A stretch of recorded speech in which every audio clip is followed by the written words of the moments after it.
In this video, I will talk about the big controversy regarding the Blue Lagoon and the infamous video by Walk With Me Tim. And I will go through the whole story, and I will analyze it and show you that not everything is as Silki has presented it.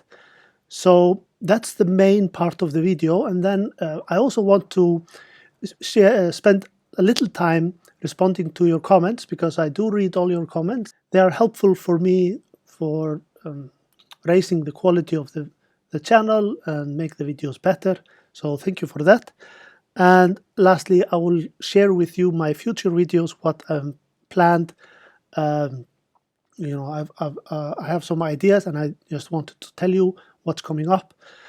These videos take time. I don't have as much time for them as I wanted, and this topic is kind of old, so sorry about that. I really have been waiting for an opportunity to talk about this, and finally we are here. Even though it's very late, I thought you should know how, from my previous videos, I started to share with you how Silki is not always factually correct, and this is very good example of how she is not factually correct. I will show you all the evidence. You can make up your own mind. So a little bit of introduction. This is right after the eruption in, 8th of February. And there's a guy, Walk With Me Tim, who shares a video on YouTube where he had been staying in the hotel during the evacuation. So she makes a video about it, and let's look at what she says. So the guy goes to sleep in his hotel room, and then the sirens go off, and he films it. And this is the key point. He films the time, and the time when the sirens go off is 6 a.m. guys, 6 a.m. So the first piece of evidence that she has is that he films the time, that it's 6 a.m. Let's look at the video.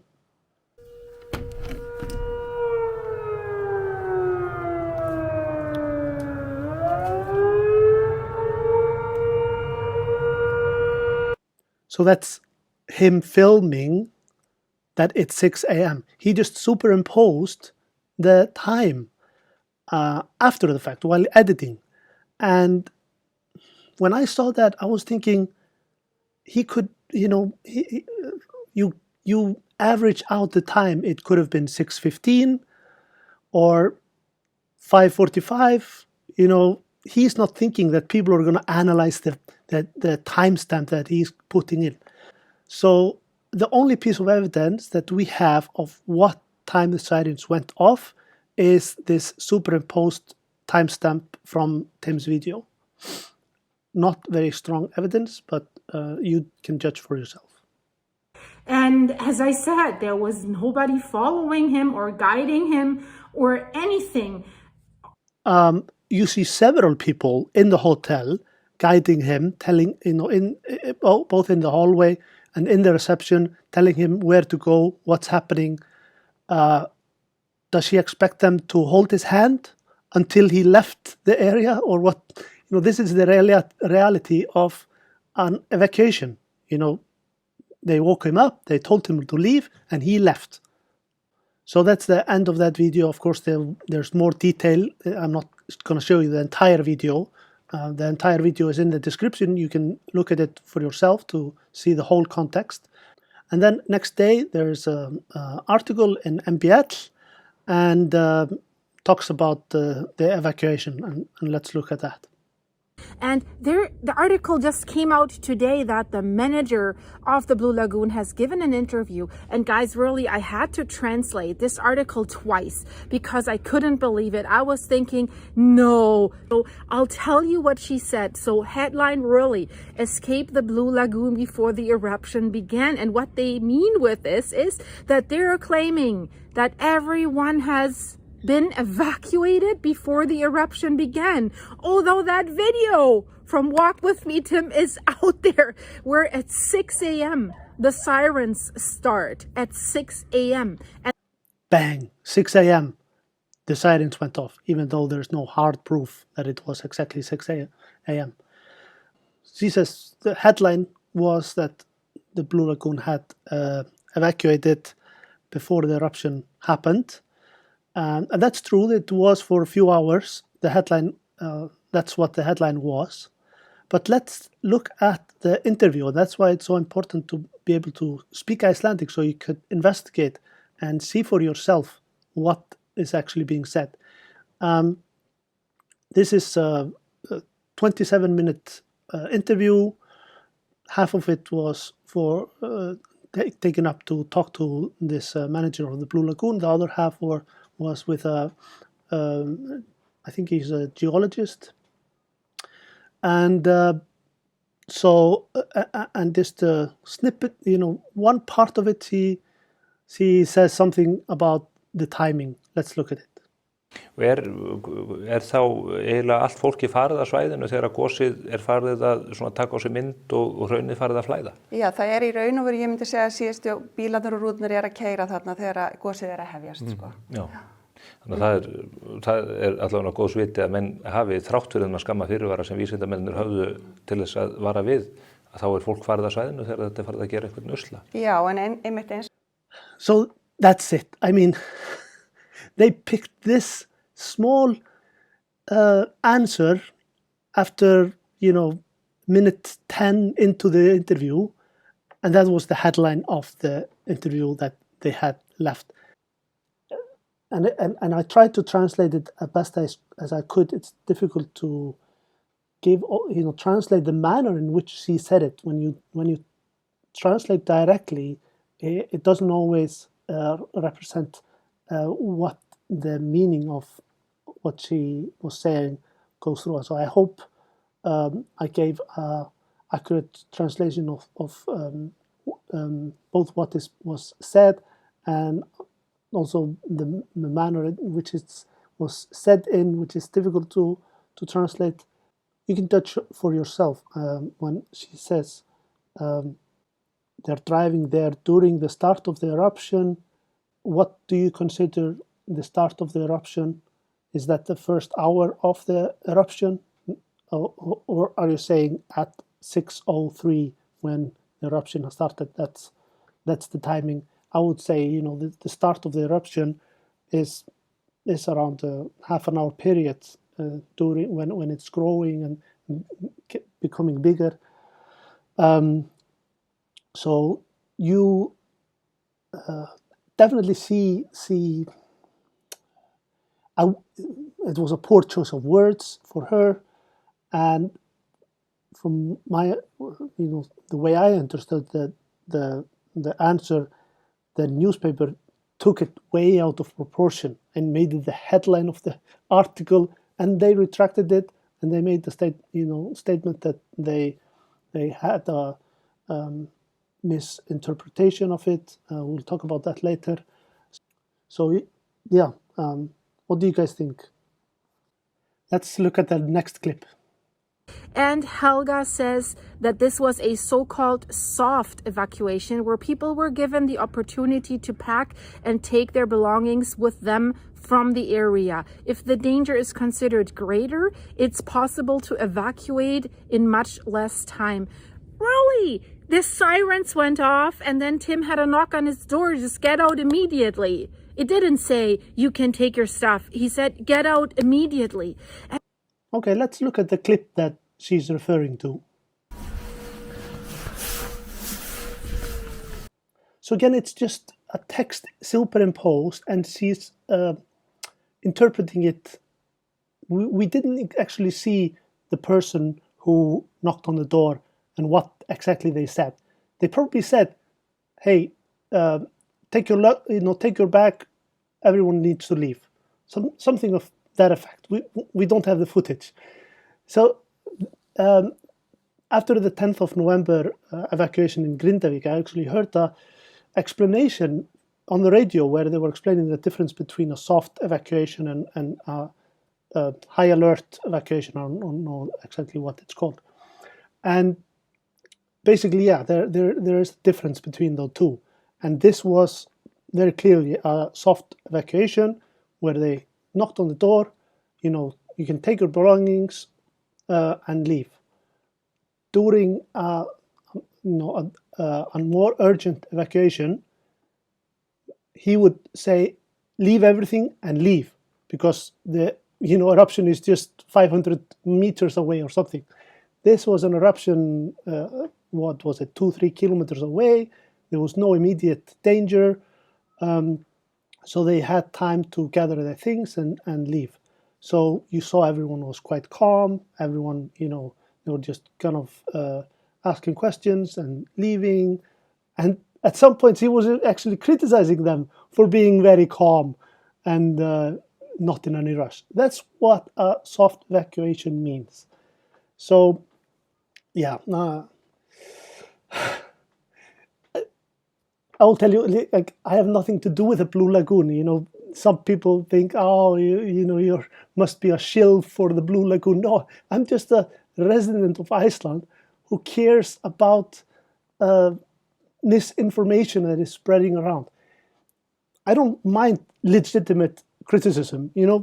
That's fine. And but when I see misinformation, as an Icelandic person, I just feel the responsibility to tell everyone, what my perspective is.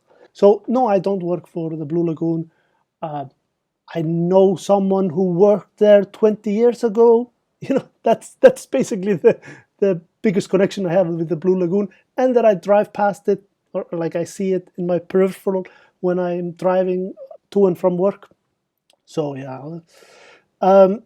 Then that's basically the end of that video, I believe. So yeah, then she the website MPL, they actually updated the headline, made it more accurate, which is great. That's what a newspaper is supposed to do. When you make an error, you correct it. But let's see how Silki responds to this correction. They have revised their statement, and it's been in the press today about the evacuation of the Blue Lagoon. There's a smaller part that says the news has been corrected. And now listen to this, because it's too bad that I don't really understand Icelandic. If someone of you does understand Icelandic, please watch that video that's on the bottom, because that's the interview. Because the reporter that wrote that article is Icelandic, right? So how are the chances that you would get that wrong? But I'll read it to you. The news has been corrected. The original headline read, "They evacuated the reservoir before the eruption." And that was wrong, right? So the report also claimed that all hotel guests had left the area when the eruption started. It was a journalist's over-interpretation of the words of a manager at the Blue Lagoon. How can you over-interpret that? Honestly, if it wasn't that tragic and lives would be at stake, this would be just so funny. So I'll leave a link to the article again, so you can look for yourself. And there is this correction that they had overinterpreted what she had said, and you can see that how you could misunderstand it. And just because he's Icelandic doesn't mean that the communication is always 100% between the journalist and the interviewer. It happens in English, it happens in Icelandic, that people misunderstand and there's miscommunication. But she will not believe it. She doesn't. there's something else going on, or I don't know what.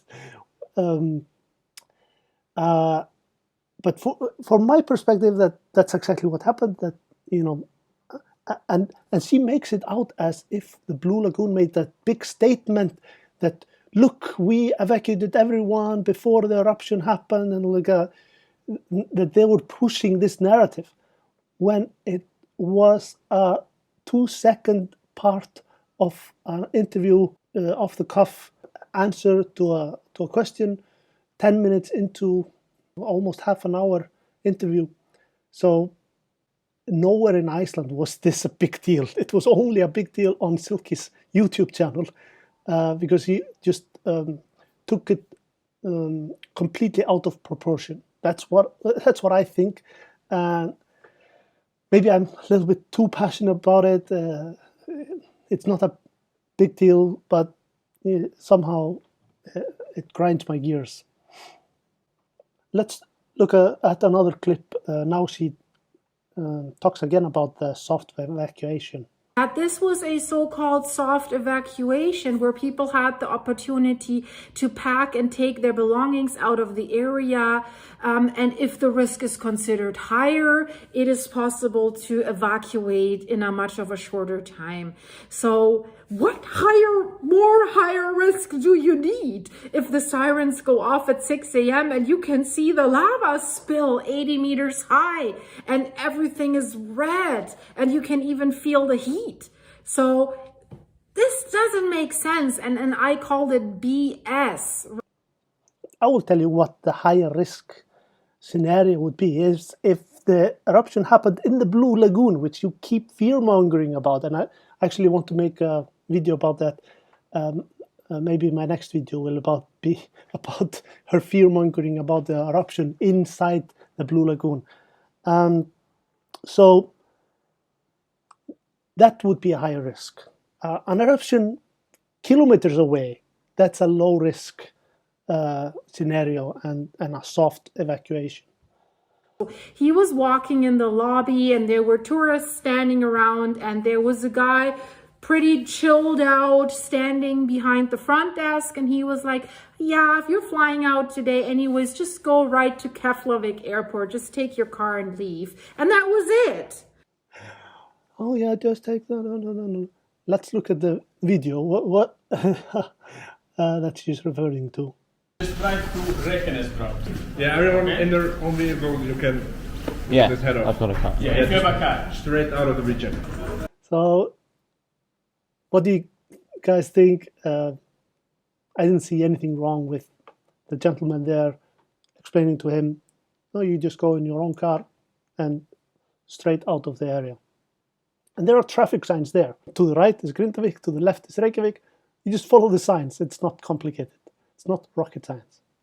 Okay, one more clip, and then we'll wrap up with some comment responses. I would really like to get your opinion about this. Am I overreacting, or do you believe what they say? So, yeah, she asked for a response. Here's my response. Yes, I do think you are overreacting. So thank you for all your comments. It's actually been a lot bigger response than I expected. I released my first video with 0 subscribers and didn't know what the response would be, but there are a few questions that I would like to respond to. For example, I've responded to some of them. I do not work for the Blue Lagoon, no association there, and I also want to say that that yes, you can actually complain about Iceland. I'm not a snowflake that I can't take criticism regarding my own country. There's lots of things that can be criticized with the response, which is the nature of a disaster like this. So, it's a whole town being in crisis, lots to think about, and sure, you can criticize things, but when you become factually incorrect, then I think I feel the need to respond to that and bring my perspective on it. And Silki, I mean, she posts the videos online. By doing that, she becomes a public person, and she can expect some level of criticism when she does that. I mean, she's not just because she doesn't have a team around her. She's working solo, which I admire. I mean, that's great. Start your own YouTube channel and start monetizing it. I don't think there's anything wrong with monetizing being on YouTube and reporting about world events. Some people criticize her for asking for this donations and stuff like that. Personally, I don't see anything wrong with that until she is misrepresenting Iceland, and then it becomes wrong when you misrepresent and dramatize something that isn't true and capitalize on that. That I find wrong. But donations by itself, there's nothing wrong with that. Then I see some comments where they're asking, why would anyone want to move back to Grindavik? So I don't think that's really fair for us to judge them on that or give any commentary on whether that's correct or not. That's my opinion. So I have more to say. I'll leave it for future videos. I mentioned it that my next video is probably going to be about the Blue Lagoon and the Svartsengi area, what level of risk is there, should the Blue Lagoon be open, and why is Grindavik a higher risk level. And then I want to continue making more translation videos where I take the evening news and I take out anything that is related to the volcano, especially if any scientific information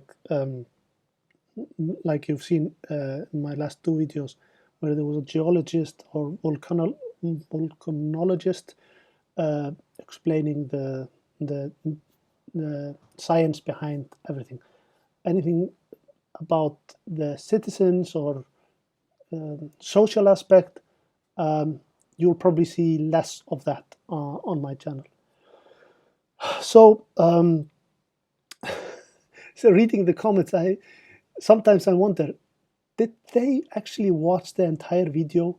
Are they just commenting, watching 10 seconds and then commenting without actually watching the entire thing? So if you did come all the way to the end, maybe have a code in the comment. Put a code, something like, how can I say? What should I say? Start the comment with an percentage sign. How's that? If you start with the percentage sign, then I know that you watched till the end.